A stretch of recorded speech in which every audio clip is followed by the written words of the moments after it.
30 year old एक mail patient आहे, त्याला 2 आठवड्यापासून भूक लागत नाही आहे, तर त्याचं आज आपल्याला डायग्नोसिस करायचं आहे. तर ते 4 स्टेपमध्ये करायचं. पहिल्या स्टेपमध्ये त्याला प्रश्न विचारायचे आहेत, की तुला ताप आहे का? 2 आठवड्यापासून तुला ताप आहे का? जर असेल तर तो वेगवेगळ्या कारणाने असू शकतो.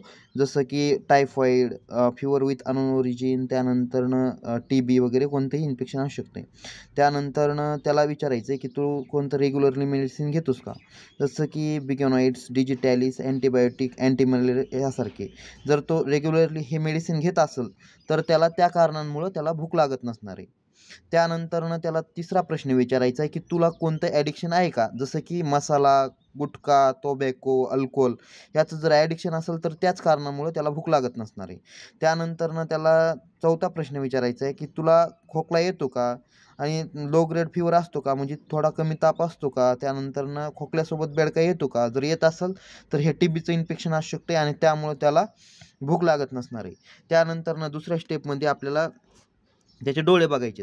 डोळ्यामध्ये जर एकटेरस दिसत असेल, म्हणजे पिवळे झालेले डोळे दिसत असतील, तर त्या कारणांमुळं त्याला जॉन्डिस झालेला असू शकतो आणि जॉन्डिसमुळे त्याला भूक लागत नसणार आहे. त्यानंतरनं पॅलर आहे किंवा नाही ते पाहायचं आहे. त्याची टंग बघायची आहे. टंग जर पॅलर म्हणजे पांढरी दिसत असेल, तर त्याला ॲनिमिया असू शकतो आणि ॲनिमियामुळेच त्याला भूक लागत नसणार आहे. त्यानंतरनं तो कोणत्या टाईपचा ॲनिमिया आहे ते ओळखण्यासाठी त्याला काही प्रश्न विचारायचे. त्याला विचारायचं की हातपाय दुखतात का? म्हणजे लिम्फ पेन होतंय का? हातपाय जर दुखत असतील, तर तो आयर्न डिफिशियन्सी ॲनिमिया असू शकतो आणि त्यामुळे त्याला हे असणार आहे, भूक लागत नसणार आहे. त्यानंतरनं ब्रेथलेसनेस आणि एक्झर्शन दिसते का ते पाहायचं त्या व्यक्तीमध्ये. जर ब्रेथलेसनेस म्हणजे श्वास घ्यायला त्रास होत असेल, तर तो आयर्न डिफिशियन्सी ॲनिमियामुळेच होत असणार आहे आणि त्यासाठी मग त्याचं डायग्नोसिस करायचं आहे.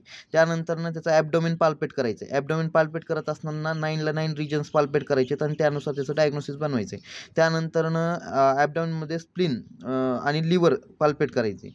स्प्लीन म्हणजे स्प्लेनोमेगॅली जर दिसत असेल, तर ते मलेरियल फीवरचं इन्फेक्शन असू शकतं किंवा मग सिस्टेमिक इलनेसचं एक लक्षण असू शकतं.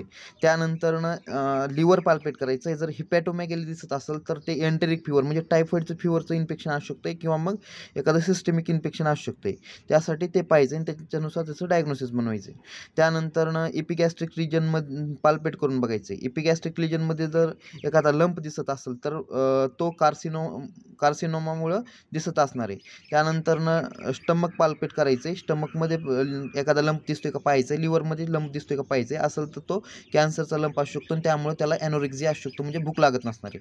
त्यानंतरनं चौथ्या स्टेपमध्ये त्याची चेस्ट ऑस्कल्टेट करायची. चेस्ट ऑस्कल्टेट कशी करायची?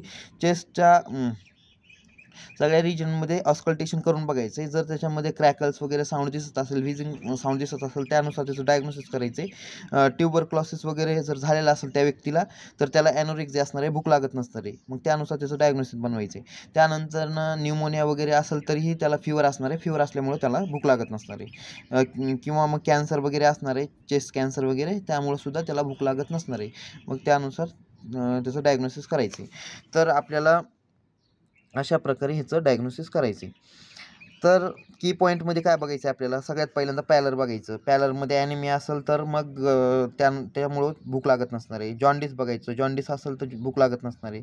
फीवर आहे का एखादी किंवा कॅन्सर आहे का स्टमकचा वगैरे, ट्युबरक्लोसिस आहे का ते पाहायचं आहे, ॲडिक्शन आहे का पाहायचं आहे, साईड इफेक्ट आहे का एखाद्या ड्रगचा, या सगळ्या गोष्टी बघायच्यात आणि त्याचं डायग्नोसिस करून मग त्यानुसार त्याला ट्रीटमेंट द्यायची.